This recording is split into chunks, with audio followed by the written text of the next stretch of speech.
Hey guys, this is Jessica and Noam here with Reverb at Trax Studios in Chicago. And today we are filming another episode of What's That Sound, discussing some of the famous drum sounds you hear from Stewart Copeland and the Police. It's dubby, it slaps, goes super hard. We're gonna goof around with delays. Let's get into it. First, we're gonna talk about the drum sound.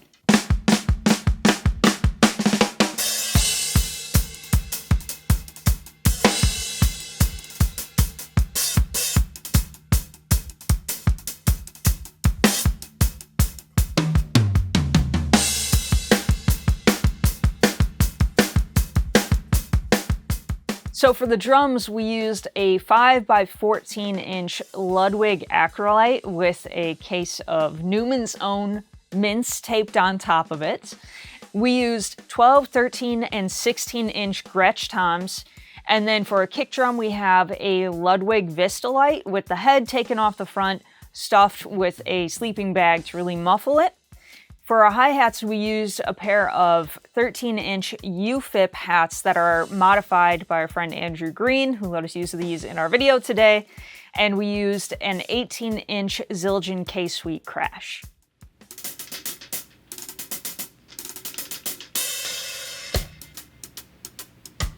So when we tried to figure out how they made this drum sound, the first thing that I noticed in the recording is that the drums sound like one unit in this recording. These drums are influenced obviously by reggae music, and in reggae music a lot of the drums will sound very, very segmented, very separate. Hi-hat, snare drum, kick drum, all sound like separate instruments.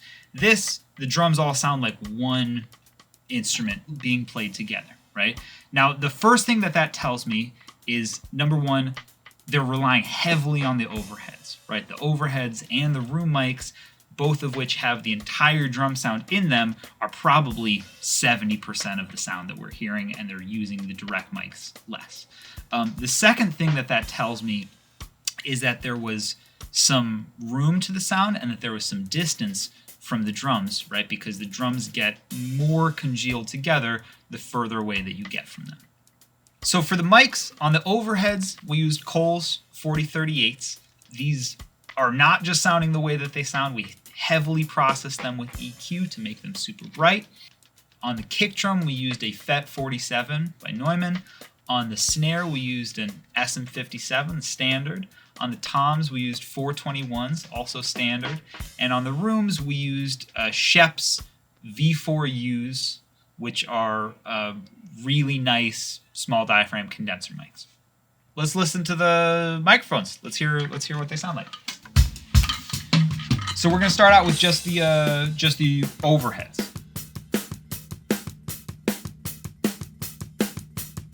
So the first thing you'll notice in the overheads is that there's a lot of snare drum. I did that by moving the cymbals further back along the kit. So rather than being over the rack tom and over the cymbals, they're kind of more over where the snare drum is, right?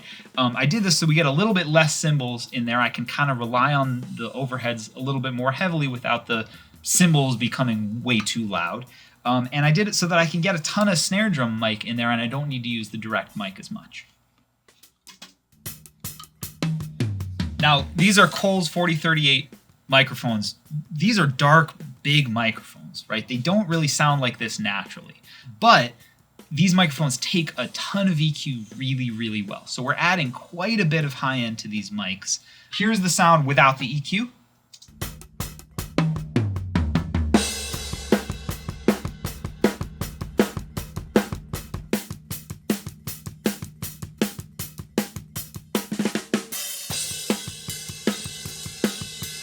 Let's add in our kick drum.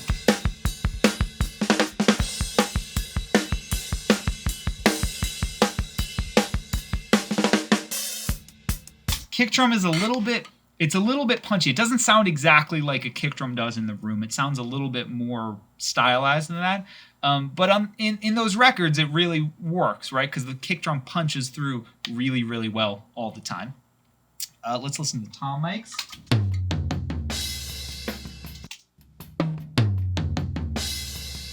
Just a little bit of reinforcement. The toms are coming through pretty well in these overheads, so we don't need too much of them.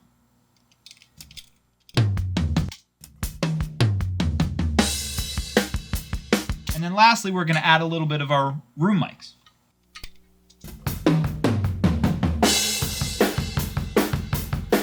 We have a great drum room here at Trax Recording. We're not doing any compression on it. Lots of times people compress room mics. Here we're not going to do that because the sound is meant to be a little bit more natural, and we're not looking for this super, super hyped up compressed sound. Let's add the room mics into the rest of the drums.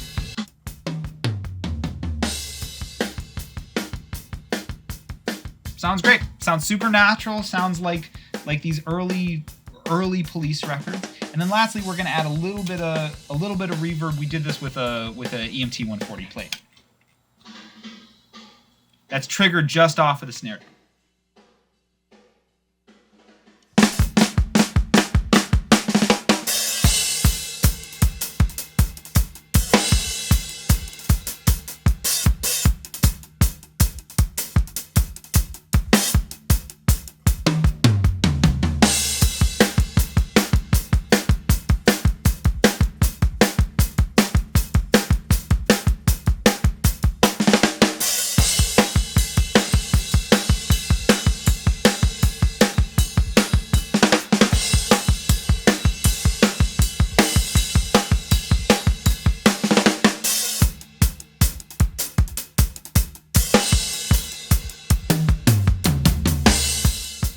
Let's talk about the last piece of the puzzle, which is the delay.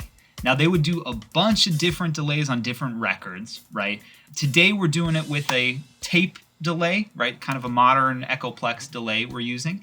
And I have a send running off of my snare drum that's going to that delay. Now, the sends on this SSL board are push-pull knobs, so I can just press once to turn it on, press again to turn it off, right? Now, I'm going to be doing that as we play through this and just sending little feeds of our snare drum to our delay. So we're not going to get a constant delay through the song. We're going to get just little moments of delay flourishes throughout the song. Let's find the tempo first off. So I'm going to turn on this delay.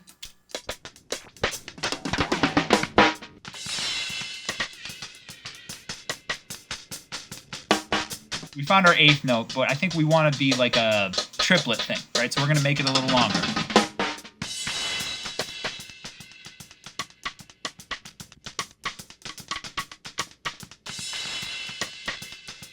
Now let's add a little bit of regeneration. Let's add some feedback to this.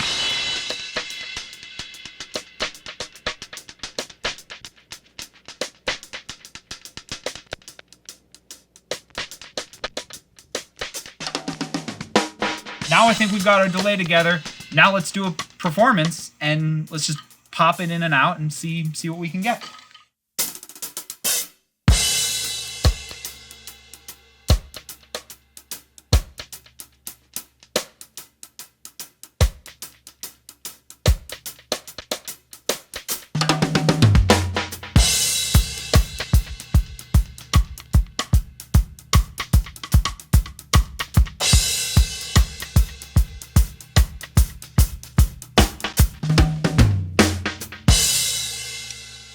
That was our take on the Police drum sound. Thanks for watching another episode of What's That Sound? Let us know in the comments what other songs and artists you'd like to see us break down in these videos, and we'll see you next time.